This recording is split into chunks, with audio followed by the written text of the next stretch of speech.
जय माता दी। बड़ों को मेरा चरण स्पर्श और छोटों को मेरा प्यार।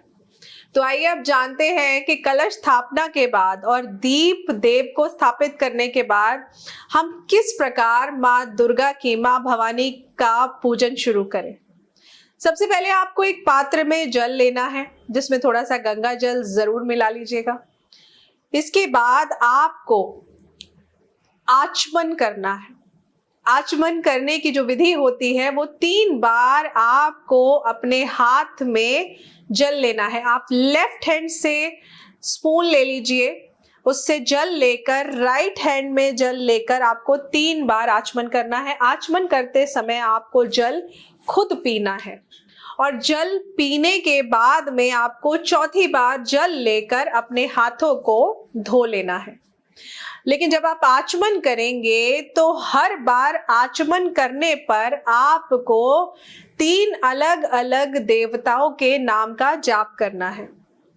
पहली बार जब आप जल लेंगे सीधे हाथ में तो आप कहेंगे ओम केशवाय नमः और जल को ग्रहण करेंगे।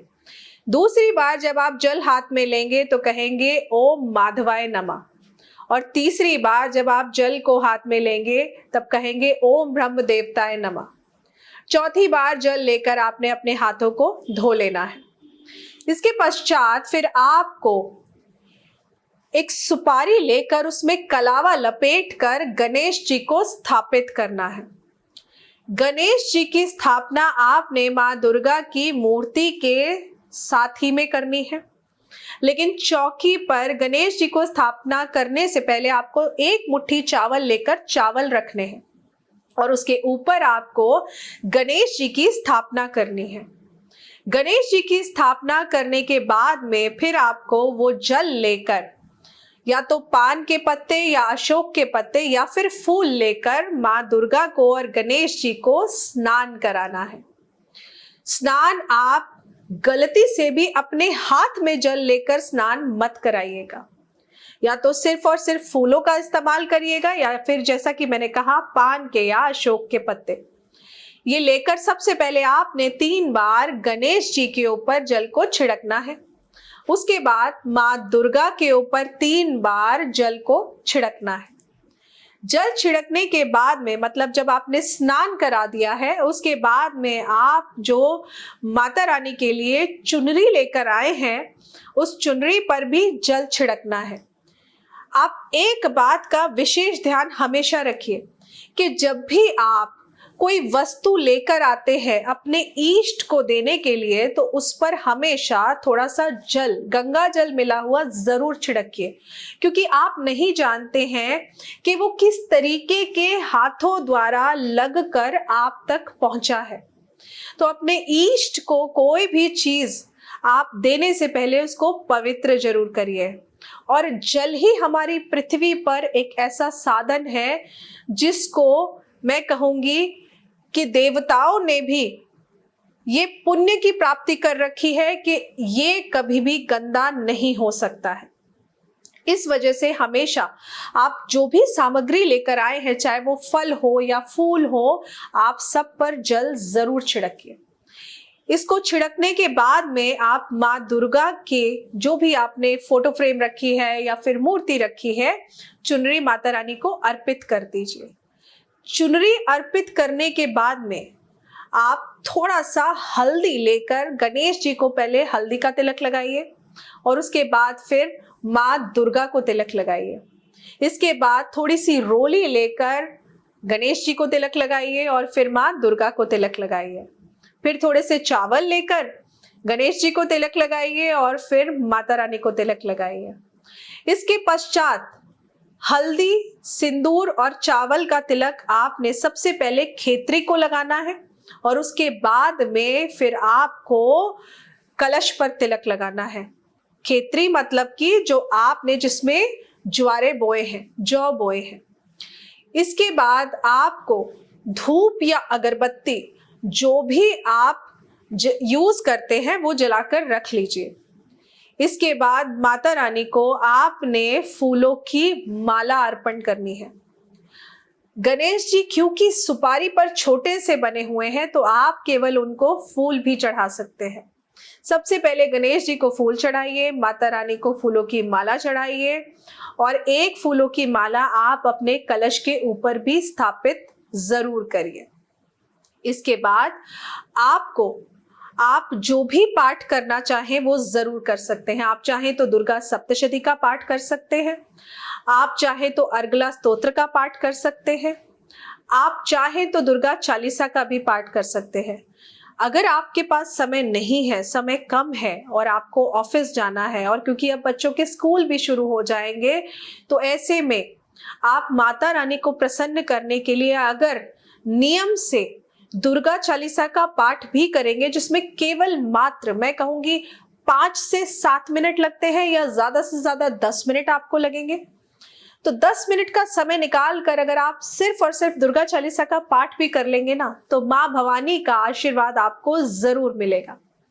सुबह के समय आपको जब आप पाठ कर ले, उसके बाद जो भी आपने प्रसाद में रखा है वो आप माँ दुर्गा को भोग स्वरूप अर्पण कर दीजिए।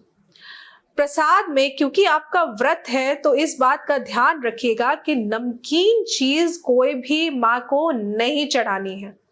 आजकल हम सेंधा नमक व्रत में खाने लगे हैं, लेकिन क्योंकि आपके नवरात्रे व्रत की पहले दिन से शुरुआत हो रही है, तो जो आप नमकीन, क्योंकि आजकल लोग जो पहले ग्रहण करते, जो खुद खाते हैं, वो पहले माता रानी को चढ़ाते हैं, लेकिन आप इसमें एक बात का विशेष ध्यान रखिएगा कि आपको नमकीन चीज कोई भी माँ को अर्पण नहीं करनी है।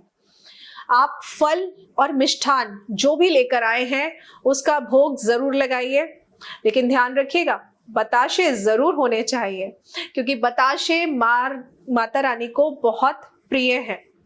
बताशे जरूर रखिए। भोग लगाने के बाद में आप अलग से दीप प्रज्वलित कर कर आप माता की आरती करिए।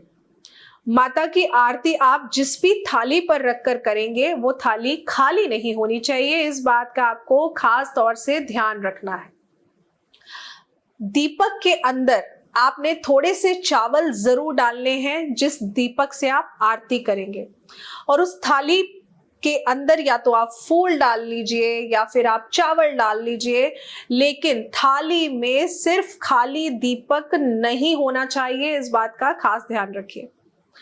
आरती करने के पश्चात आप थोड़ा सा जल अपने हाथ में लेकर आरती के चारों तरफ इस तरह जल को घुमाकर छोड़ दीजिए, क्योंकि अग्नि है और आप जो माता रानी की आपने आरती की है तो आप उसके बाद जल से उसको शांत कर रहे हैं। इसके पश्चात आप आरती को ग्रहण कर लीजिए। और अब बताती हूं आपको एक खास बात, जब भी आप आरती लेते हैं तो कभी भी आप अपने हाथों को इस तरह खोल कर आरती मत लीजिए। जब भी आप आरती लेते हैं तो कोशिश करिए कि आपके हाथ हमेशा इस तरह आरती लें, क्योंकि जब भी आप दोनों हाथों को अलग करके आरती लेते हैं ना, तो आरती के अंदर से जो आपको एनर्जी मिल रही है वो आप खुद खत्म कर देते हैं। तो हाथों को अलग करके कभी भी आरती नहीं लेनी चाहिए, इस बात का खास ध्यान रखिए। आरती लेने के पश्चात आपने जो भी भोग वहां पर रखा हुआ है वो भोग लेकर के आप परिवार के सभी सदस्यों को भोग बांट दीजिए। थोड़ा सा भोग आपने जो माता रानी के सामने रखा हुआ है वो भोग आप गाय को जरूर खिलाइए। अब आप कहेंगे कि मैम हम ऐसी जगह रहते हैं जहाँ पे गाय ही नहीं मिलती। गाय नहीं मिलती है तो कोई बात नहीं, ये 9 दिन तो माता रानी के दिन है। आप किसी भी कन्या को दे दीजिए, कन्या नहीं है तो किसी भी छोटे बच्चे को दे दीजिए, लेकिन भोग आप घर में रखकर उसको खराब मत करिए, उसको सड़ाइए मत, उसको डस्टबिन में मत फेंकिए, क्योंकि ऐसा करने से आप पाप के भोगी बनते हैं। तो आप कोशिश करिए कि आपने सुबह पूजा करी है तो शाम तक वो भोग का प्रसाद या तो आप गाय को खिला दें या किसी बच्चे को दे दें। तो ये तो है पहले दिन का प्रोसेस, मैंने आपको बता दिया कि आपको किस तरह पूजा पाठ करनी है। कुछ लोग हैं जो अग्यारी भी लगाते हैं। अग्यारी लगाने में विशेष जो आपको ध्यान रखना है वो ये कि जो भी आप अग्यारी के लिए लकड़ी का इस्तेमाल करें या फिर आप कंडे का इस्तेमाल करें, वो कभी भी झूठे हाथों से छुआ हुआ नहीं होना चाहिए, इसलिए आप उस पर भी पहले जल छिड़क कर उसको अच्छे से साफ कर लीजिए। जल छिड़कने के बाद जब वो पवित्र हो जाएगा तो उसके बाद आप उसको अग्यारी के लिए इस्तेमाल कर सकते हैं। अग्यारी लगाने के लिए आपको थोड़ी सी हवन सामग्री की जरूरत पड़ेगी। जो लोग अग्यारी लगाते हैं, हवन सामग्री, कई बार लोग अग्यारी जलाए बिना पहले हवन सामग्री डाल देते हैं, फिर अग्यारी, फिर आग को प्रज्वलित करते हैं। ऐसा नहीं करना चाहिए। आपने अग्यारी में अगर कंडे रखे हैं, जिसको हम काऊ डंग बोलते हैं, या फिर आपने लकड़ियां रखी हैं आम की, जो भी आपने रखा है, आप सबसे पहले कपूर जलाकर आग को प्रज्वलित कीजिए, आग को जलाइए, और उसके बाद आपने हवन सामग्री लेकर इस प्रकार इन 3 उंगलियों से, 2 उंगली और इस अंगूठे को मिलाकर इस प्रकार 7 बार अग्यारी देनी है। जय माता दी बोलते हुए अग्यारी दीजिए। अग्यारी देने के बाद में आपको जो भी आपने भोग का सामान रखा था उसमें से थोड़ा थोड़ा आप तोड़कर उस अग्यारी में अर्पण कर दीजिए। ऐसा करने से आपका भोग अग्नि देव तक भी पहुंचता है और अग्नि देव आपके भोग को आपके ईश तक बहुत जल्दी पहुंचाने का काम करते हैं। तो ये है पूरा प्रोसेस पूजा का। अग्यारी जब शांत हो जाए तो उसको आप तुरंत मत हटाइए। शाम को जब आप दोबारा आरती करेंगे अग्यारी, तब आप वहां से हटाकर रख दीजिए, क्योंकि कई बार देखा गया है कि लोग अग्यारी जलाते हैं और उसी टाइम वहीं से हटाने की कोशिश करते हैं कि जल गई, ठंडी हो गई और उसको हटा दिया। अग्यारी आप वहीं पे रखी रहने दीजिए, क्योंकि वो भोग है अग्निदेव का जो आपने उन्हें दिया। और शाम को जब आप दोबारा से आरती करेंगे तो चौकी की सफाई कर दीजिए। इसी तरह 9 दिन आपने माँ दुर्गा की पूजा करनी है, अलग अलग भोग लगाने हैं, क्योंकि इन 9 दिनों में माँ दुर्गा को अलग अलग स्वरूपों में पूजा जाता है। और अलग अलग स्वरूपों का भोग क्या है ये तो मैं आपको पहले ही बता चुकी हूँ। तो ये पूरा प्रोसेस है 9 दिनों की पूजा में शुरुआत आपको किस तरह करनी है। जुड़े रहिए, लेकर आऊंगी और भी खास उपाय, अचूक उपाय, जिनको करने में चूक नहीं होनी चाहिए, और जो भी आपको चाहिए वो जरूर मिलेगा। जय माता दी।